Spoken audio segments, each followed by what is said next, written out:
E eu vou tentar falar um pouquinho sobre o outlook, o que a gente vê para o Brasil, né? A provocação aqui do Michael, e também alguma coisa relacionada com a parte digital, que era uma parte da conversa aqui, e que, na verdade, se liga muito. Então, a primeira coisa é sobre o marco, né? Eu acho que o marco ele traz uma coisa muito importante, está escrito ali o que ele nos ensina, que é o seguinte: olha, variação da dívida, tem aquela equação ali na parede, ela diz assim, olha, vou traduzir, né? É que a variação da dívida é função dos juros, do crescimento econômico, que é o Gzinho, e do primário, tá certo?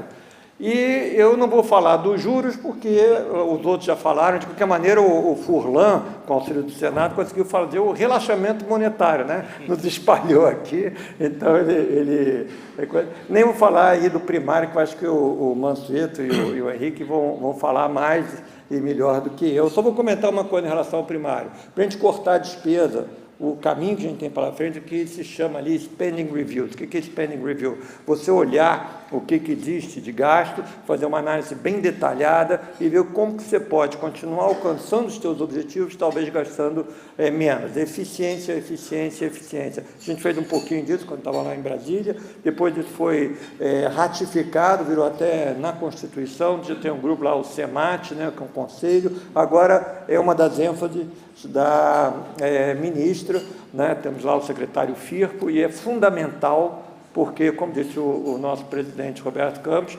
cortar gasto obrigatório não é fácil, ninguém realmente conseguiu fazer, e a gente só vai conseguir fazer isso olhando a eficiência. E falando em eficiência, eu quero botar como que isso é fundamental para ver se o marco funciona ou não funciona. Esse gráficozinho aqui, esses três gráficos, eles dizem o seguinte: será que o marco vai funcionar ou não? É uma função de outros fatores que vão além do marco e tem que ser parte da política econômica. Os três gráficos dizem o seguinte: o primeiro gráfico é se for o marco sem fazer nada, só o marco sozinho, com uma taxa de crescimento de 1,8%. A dívida continua subindo por um bocado de tempo, e isso está em todos os jornais. O segundo é o seguinte: o governo sabe que ele tem que dar uma subidinha na receita, senão ele não vai conseguir nem se dar a partida, e por isso que o ministro está fazendo essa ênfase, e o Congresso tem aí apoiado, de você fechar alguns buracos ali, sem ter que aumentar a alíquota e tal, mas você conseguir aqueles tais 100 bilhões. Mas, mesmo assim, a gente não vai conseguir estabilizar a dívida se a gente não tiver o terceiro ingrediente, que é o ingrediente do G, aquilo que eu falei ali, o G do crescimento. Tá? Crescimento não é fácil de conseguir, mas esse é o nosso desafio e é o jeito de fazer o marco dar certo, para ter aquele terceiro quadrinho ali em que a dívida cai, estabiliza logo e cai. Aí, como é que a gente consegue isso? Ali, o chegar ali, aquele gráfico, ele tem uma taxa de juros real que é perto da taxa de juros neutra, uns 4%, e um crescimento de 2,5%. E a trajetória de primária mais ou menos prometida pelo governo. Aí dá certo. A primeira coisa que a gente pode olhar é o seguinte: eficiência das firmas. Aqui muitos dos meus colegas já discutiram quantas questões no Brasil de baixo crescimento é que tem muita firma que não é muito eficiente. Às vezes são firmas pequenas, às vezes são outras firmas que não são pequenas, mas ali, para quem é chegado à estatística, você tem uma curva de distribuição de eficiência, e o que a gente vê é o seguinte: tem muita firma do lado aqui esquerdo, que são a baixa eficiência. E a gente encontrar maneiras de aumentar essa eficiência. E aí, com isso, o conjunto vai crescer mais, a média vai subir, que é o que a gente precisa. E, exatamente, a digitalização é uma das maneiras de fazer isso. Aqui eu estou botando a pequena contribuição que o Banco Safra consegue fazer. Safra Pay, uma opção de mecanismos que são suportados exatamente pelas mudanças aí que o presidente Roberto Campos falou. Quer dizer, a gente tem um Pix. Isso aqui é uma modesta maquininha de cartão de crédito que hoje se transformou num mundo de possibilidades para as pequenas empresas, para ajudar o quê? A aumentar a eficiência dela, melhorar a qualidade de gestão dela, que é o que esses gráficos aqui, esses estudos acadêmicos mostram, que muitas vezes são empresas que o cara nem sabe se ele está tendo lucro ou está perdendo dinheiro. com o tipo de sistema que hoje a gente consegue fazer através da digitalização, usando os mecanismos de pagamento do Brasil, que são dos mais avançados do mundo, a gente põe na mão de uma pequena empresa toda a capacidade dela melhorar a qualidade de gestão, além de dar os instrumentos financeiros, seguro, crédito, no Pix, que você pode fazer um pagamento já parcelado, a gente pode adiantar, não só o pagamento comum que o banco adianta, você adianta o pagamento de Pix, tá certo? Que é o menor empresário fazer. Então, possibilidades infinitas. Isso tem ali a nossa contribuição. Agora, tem uma contribuição maior ainda, que é tudo que vai por trás da reforma do IVA, tá certo? A reforma do IVA, uma das coisas que vai fazer maior impacto é você ter a questão do crédito financeiro, você simplificar a maneira de se ter crédito para as empresas.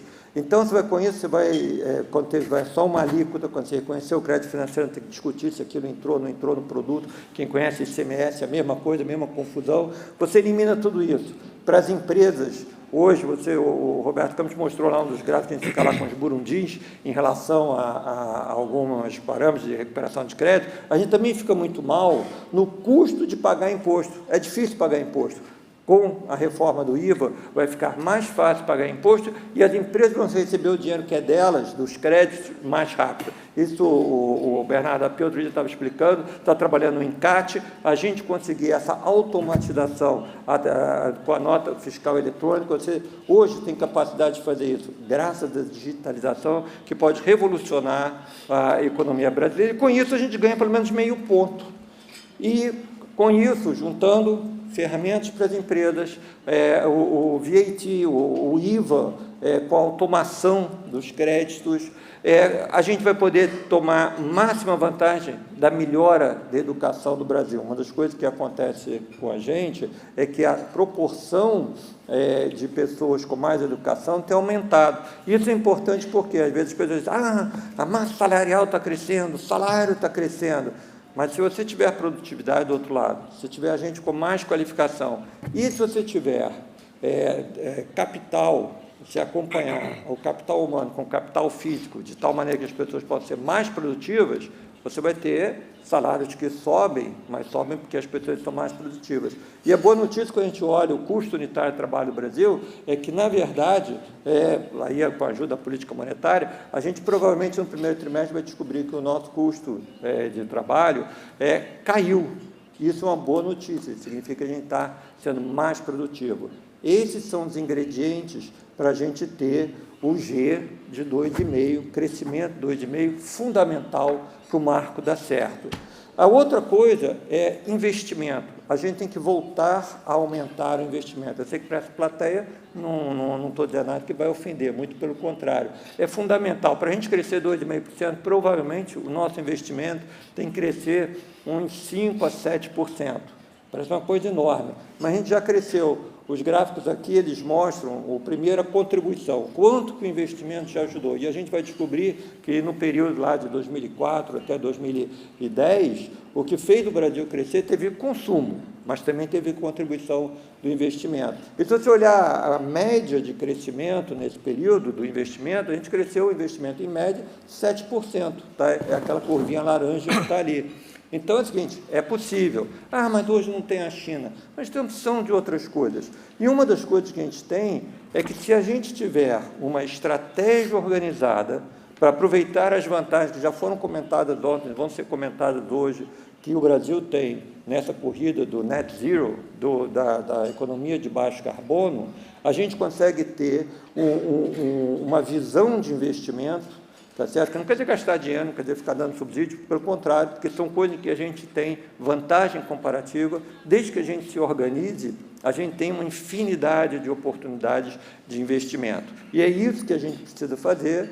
O nosso mercado de capital tem avançado, temos alguns desafios, o endividamento hoje no Brasil já é maior do que era há 20 anos atrás, mas a gente hoje tem uma economia mais organizada do que era 20 anos atrás. E essa agenda, que eu não vou entrar em detalhes, a não ser que depois me perguntem, ela é muito ampla e extremamente poderosa. ela vai na indústria de automóveis, na indústria de mobilidade, ou seja, ela tem um componente industrial, ela tem um componente agrícola enorme, ela tem uma renovação da parte de mineração, tá certo? Tudo isso o Brasil tem com vantagem, e a gente vai conseguir ter o crescimento necessário para a gente pagar as nossas contas, porque, no fundo, fazer a dívida estabilizar é a gente ter o dinheiro do nosso trabalho para poder pagar as contas, inclusive as contas do gasto social. Então, eu vou parar por aqui, mas eu diria que essa agenda, junto com a maior eficiência, exatamente são os componentes, os ingredientes para o nosso arcabouço dar certo, o Brasil emplacar. E isso, inclusive, embaixador Arruda, tem uma componente diplomática enorme. Ontem a gente ouviu a discussão lá, por exemplo, do Dendê, tá certo? A gente ter que o biocombustível de aviação sustentável da palma brasileira, aproveitando terras que hoje estão ociosas ou degradadas, isso é uma oportunidade formidável, mas a gente vai precisar de um trabalho diplomático de todos os níveis para fazer isso e, com isso, também ajudar a resolver o problema da Amazônia, criando fonte de riqueza nessa enorme região. O governador Helder tem trabalhado incansavelmente nisso. Então, muito obrigado pela oportunidade, querido Dória, por apresentar isso.